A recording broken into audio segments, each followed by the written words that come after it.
అందరికీ నమస్కారం. Welcome back to employees news today channel. ఉద్యోగులు, టీచర్లు, పెన్షనర్‌కి సంబంధించిన ముఖ్యమైన అప్డేట్స్ అన్నీ కూడా మన ఛానల్ ద్వారా మీకు ప్రతిరోజు తెలియజేయడం జరుగుతుంది. సో, మరో ముఖ్యమైన అప్డేట్‌తో మీ ముందుకైతే రావడం జరిగింది. వీడియో తప్పకుండా లైక్ చేయండి. మరిన్ని అప్డేట్స్ కోసం ఛానల్‌ని సబ్స్క్రైబ్ చేసుకోండి. వివరాల్లోకి వెళ్ళిపోదాము. ఉద్యోగులందరికీ శుభవార్త చెప్పిన చంద్రబాబు, పాత బకాయిలు క్లియర్. ఏ విషయంలో ఏంటని కంప్లీట్ ఇన్ఫర్మేషన్ తెలుసుకుందాము.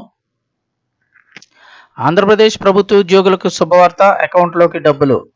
ఆగస్టు వరకు ఉన్న మొత్తం బకాయిలన్నీ కూడా క్లియర్ అయ్యాయని చెప్తున్నారు. అసలు ఏంటని చూస్తే ఆంధ్రప్రదేశ్ ప్రభుత్వ ఉద్యోగులకు సంబంధించి వైద్య బిల్లుల చెల్లింపుపై కీలక నిర్ణయం తీసుకుంది ప్రభుత్వం. ఆగస్టు వరకు ఉన్న అన్ని మెడికల్ రీఎంబర్స్మెంట్ బిల్లులను క్లియర్ చేసేసింది. దీనికి సంబంధించి చాలా మంది ఉద్యోగులు అయితే ఇబ్బంది పడుతున్నారు. మెడికల్ బిల్స్ క్లియర్ చేయక ఎక్కడా కూడా సర్వీసెస్ సరిగా అవైలబుల్ ఉండటం లేదని. సో మొత్తం మెడికల్ బిల్లులన్నీ ఆగస్టు వరకు క్లియర్ చేసేశారు. ఉద్యోగ సంఘాల నేతలతో జరిగిన సమావేశంలో ఎన్టీఆర్ వైద్య సేవ ట్రస్ట్ సీఈఓ దినేష్ కుమార్ ఈ విషయాన్ని వెల్లడించారు.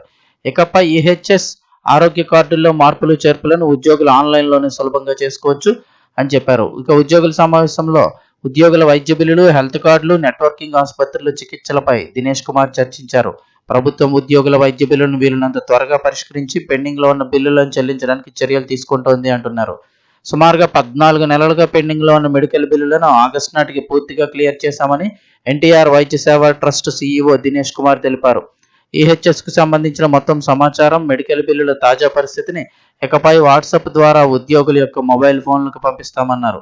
అలాగే ఆన్లైన్ పోర్టల్లో కూడా అందుబాటులోకి ఉంచుతామని వివరించారు. ఎలాంటి బిల్లులు పెండింగ్లో లేకుండా చూసేందుకు అన్ని చర్యలు తీసుకుంటున్నామని ఆయన హామీ ఇచ్చారు. ఈహెచ్ఎస్ ఆరోగ్య కార్డుల్లో మార్పులు చేర్పులు చేసుకోవడానికి ఉద్యోగులకు ఇప్పుడు ఆన్లైన్లో సౌకర్యం కల్పించారు. దీనివల్ల ఉద్యోగులు తమ యొక్క ఆరోగ్య కార్డులకు సంబంధించిన వివరాలను ఎప్పుడైనా ఎక్కడైనా మార్చుకునే వీలుంటుంది. ఇది ఉద్యోగులకు ఎంతో సౌకర్యవంతంగా ఉంటుందని అధికారులు తెలిపారు. మొత్తం మీద బిల్లులు చెల్లించడంతో ఉద్యోగులు అయితే కనుక ఆనందం వ్యక్తం చేస్తున్నారు. ఇక టీచర్ల సంబంధించి చూస్తే ఉపాధ్యాయుల బదిలీలు, పదోన్నతుల చట్ట ప్రకారం ఏటా బదిలీలు చేపట్టేందుకు పాఠశాల విద్యాశాఖ సిద్ధమైంది. ఈ క్రమంలో ఉపాధ్యాయుల సమాచార వ్యవస్థ టీఎస్ఎస్ను అప్డేట్ చేసేందుకు విద్యాశాఖ మార్గదర్శకాలు విడుదల చేసింది. ఉపాధ్యాయులు తమ యొక్క వివరాలను సరిచేసుకోవాలని, ఆ తర్వాత తాత్కాలిక సీనియారిటీ జాబితాను విడుదల చేసి అభ్యంతరాలు ఏవైనా ఉంటే స్వీకరించి ఫైనల్ లిస్ట్ను అయితే ప్రకటిస్తారు.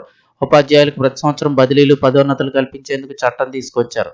దీనికి అనుగుణంగా పాఠశాల విద్యాశాఖ టీఎస్ఎస్ అంటే ఉపాధ్యాయుల సమాచార వ్యవస్థను అప్డేట్ చేయాలని సూచించింది. ఈ వ్యవస్థలో ఉపాధ్యాయులు తమ వ్యక్తిగత వివరాలను సరిచూసుకోవాలి. ఈ ప్రక్రియ పూర్తయ్యాక ముందుగా ఒక తాత్కాలిక సీనియారిటీ జాబితాను విడుదల చేస్తారు. దీనిపై ఏవైనా అభ్యంతరాలు ఉంటే స్వీకరిస్తారు. ఆ తర్వాత అన్ని పరిశీలనల అనంతరం తుది సీనియారిటీ జాబితాను ప్రకటిస్తారు. ఈ విధంగా ఉపాధ్యాయుల బదిలీలు, పదోన్నతుల ప్రక్రియ సజావుగా సాగేలాగా విద్యాశాఖ చర్యలు చేపట్టింది.